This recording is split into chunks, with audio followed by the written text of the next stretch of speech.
चेंगराचेंगरी झालेली आहे। मोठ्या प्रमाणात गर्दी उसळल्यामुळे ही चेंगराचेंगरी झालेली आहे।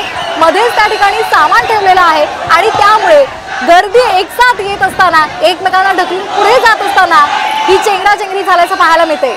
हे दृश्य आपण पाहतोय साम टीव्हीच्या माध्यमातून एक्सक्लुझिव्ह दृश्य आहेत। वानखेडे स्टेडियम बाहेर चेंगराचेंगरी झालेली आहे। गर्दीला आत सोडत असताना पुढे जात असताना एकमेकांना ढकलून ही मंडळी इथे पडलेली आहे। मध्ये सामान ठेवलेलं आहे आणि त्यामुळे तोल जाऊन ही सर्व मंडळी एकमेकांवर पडलेली पाहायला मिळते। वानखेडे स्टेडियम बाहेरचे हे दृश्य आहेत। अनेकांच्या चपला सुद्धा या पडलेल्या पाहायला मिळतात। चपलांचा ढीग लागलेला आहे। पोलीस आहेत मात्र मोठ्या प्रमाणात ही गर्दी उसळलेली आहे, झुंबड झालेली आहे आणि त्यामुळे ही घटना घडलेली आहे। तर आपण हे दृश्य पाहतोय कशा पद्धतीने ही मंडळी एकमेकांवर पडलेली आहे। प्रत्येकाला आत जायचंय, पहिल्यांदा आत जाऊन आपली खुर्ची पकडायची आहे आणि त्यामुळे ही चेंगराचेंगरी झालेली पाहायला मिळते। तर ही दृश्य आपण पाहतोय वानखेडे स्टेडियमवर चेंगराचेंगरी झालेली आहे।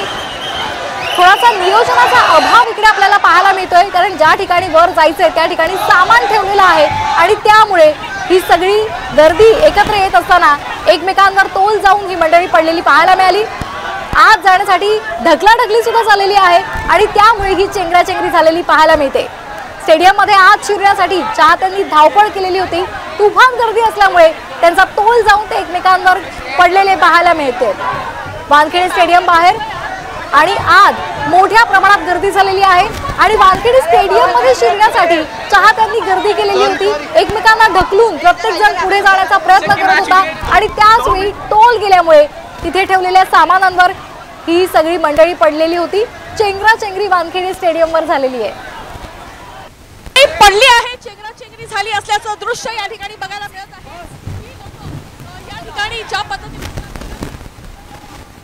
चेंगराचेंगरी झाली आहेत आणि या ठिकाणी बॅरिकेड ठेवण्यात आलं होतं आणि त्याच्यामुळे अनेक लोक, अनेक मुलं जी आहेत ती पडलेली बघायला मिळाली आणि आपण बघतोय की काय परिस्थिती या ठिकाणी सध्या निर्माण झालेली आहे। चिखल आहे, त्यात बॅरिकेड केलेलं होतं, त्यात अनेक लोक या ठिकाणी पडल्याचं देखील दिसून आलेलं आहे। एकूण जर परिस्थिती आपण बघतोय की हा खरं तर आनंद आहे, मात्र या आनंदावर जे आहे ते विरसण पडू नये यासाठी प्रत्येक जण प्रयत्नशील असलेला बघायला मिळत होता। मात्र आपण खाली जर बघितलं तर खाली या ठिकाणी खाली जे आहे ते चपलांचे ढीग सध्या बघायला मिळत आहेत आणि ज्या पद्धतीचं या ठिकाणी बॅरिकेड ठेवलं होतं त्या बॅरिकेडवरून खरं तर अनेक तरुण तरुणाई जे आहे ती पडलेली बघायला मिळाली होती आणि आता ते बॅरिकेड जे आहे ते हटवण्यात आलेलं आहे आणि पुन्हा एकदा ही मंडळी जी आहे ती आता पडली आहे, चेंगराचेंगरी झाली असल्याचं दृश्य या ठिकाणी बघायला मिळत आहेत। ही लोक या ठिकाणी ज्या पद्धतीने ज्या वेगाने आलेली बघायला मिळाली। आपण बघतोय की चेंगराचेंगरी झाली आहेत आणि या ठिकाणी बॅरिकेड ठेवण्यात आलं होतं आणि त्याच्यामुळे अनेक लोक, अनेक मुलं जी आहेत ती पडलेली बघायला मिळाली आणि आपण बघतोय की काय परिस्थिती या ठिकाणी सध्या निर्माण झालेली आहे। चिखल आहे, त्यात बॅरिकेड केलेलं होतं, त्यात अनेक लोक या ठिकाणी पडल्याचं देखील दिसून आलेलं आहे। एकूण जर परिस्थिती आपण बघतोय की हा खरं तर आनंद आहे, मात्र या आनंदावर जे आहे ते विरसण पडू नये यासाठी प्रत्येक जण प्रयत्नशील असलेला बघायला मिळत होता। मात्र आपण खाली जर बघितलं तर खाली या ठिकाणी खाली जे आहे ते चपलांचे ढीग। या संदर्भात अधिकची माहिती आपल्याला देत आहे आमच्या प्रतिनिधी वैदेही काणीकर। या वैदेही, सध्याची त्या ठिकाणची परिस्थिती काय आहे ते आमच्यापर्यंत पोहोचवा। चेंगराचेंगरी झाली असल्याची माहिती मिळतेय, सध्या काय घडतंय? नक्कीच जर बघायला मिळालं तर ज्या पद्धतीनं ज्या फोर्सनी लोक आतमध्ये येताना बघायला मिळाली होती, निश्चितच प्रत्येकाला सीट अडवायची होती त्या वेगानं प्रत्येक जण जायला निघाला होता। मात्र आता ज्या ठिकाणी खरं तर काही वेळापूर्वी ही चेंगराचेंगरी झाली होती तो गेट आता जो आहे तो बंद करण्यात आलेला आहे। 5 नंबरचा हा गेट आहे। आपण बघतोय की या ठिकाणी जो आहे तो हा गेट बंद करण्यात आलेला आहे।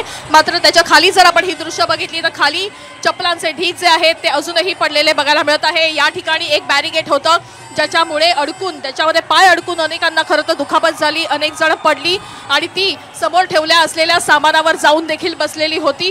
आणि या 5 नंबर गेटच्या याच परिसरामध्ये काही वेळापूर्वी ही जी आहे ती चेंगराचेंगरी झालेली बघायला मिळाली। अनेक मुलं ज्या पद्धतीनं ज्या वेगाने जे आहेत ते गेटकडे जाताना बघायला मिळाले। निश्चितच त्याच्यामुळे नियोजनासंदर्भात प्रश्नचिन्ह उपस्थित होतं आणि एकीकडे इतकी मोठी आनंदाची गोष्ट सुरू असताना अशा पद्धतीनं खरं तर नियोजन शून्य असणं बघा अजूनही तेच दृश्य बघायला मिळतंय, कारण ज्या पद्धतीनं ज्या वेगाने लोक अगदी येताना धावताना बघायला मिळत आहेत, निश्चितच त्याच्यापुढे आणखीन प्रश्न उपस्थित होत आहेत की नियोजन का नाही आहे, आणि हे जर लोकांना मोठ्या प्रमाणात जर सोडायचं होतं तर अगदी दुपारपासून सोडलं असतं तर निश्चितच ही परिस्थिती कदाचित ओढावली नसती असं देखील सध्या म्हटलं जाऊ शकतं.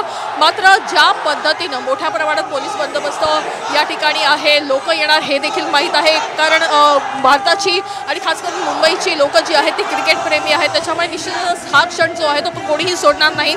मात्र नियोजनासंदर्भात कुठेतरी प्रशासन कमी पडलंय का असा देखील सवाल या निमित्तानं या ठिकाणी उपस्थित होतोय. निश्चितच वैदेही, मात्र ही जी मुलं या ठिकाणी अडकलेली होती त्यांना आता आतमध्ये सोडण्यात आलेलं आहे का, या संदर्भात काय माहिती? नक्कीच काही वेळापूर्वी ही मुलं ज्या ठिकाणी अडकली होती, जेवढी मुलं या ठिकाणी अडकलेली होती त्या सगळ्यांना सध्या आतमध्ये सोडण्यात आलेलं आहे. काही वेळापूर्वी आपण एका मुलीशी देखील बातचीत केली जिला पायाला दुखापत झाली होती, तिला देखील या ठिकाणी बसवण्यात आलं होतं. त्यानंतर तिचा ग्रुप आतमध्ये असल्यामुळे वैदेही या संदर्भातले अधिकचे अपडेट घेणार आहोत, तुम्ही अशाच जोडलेल्या राहा.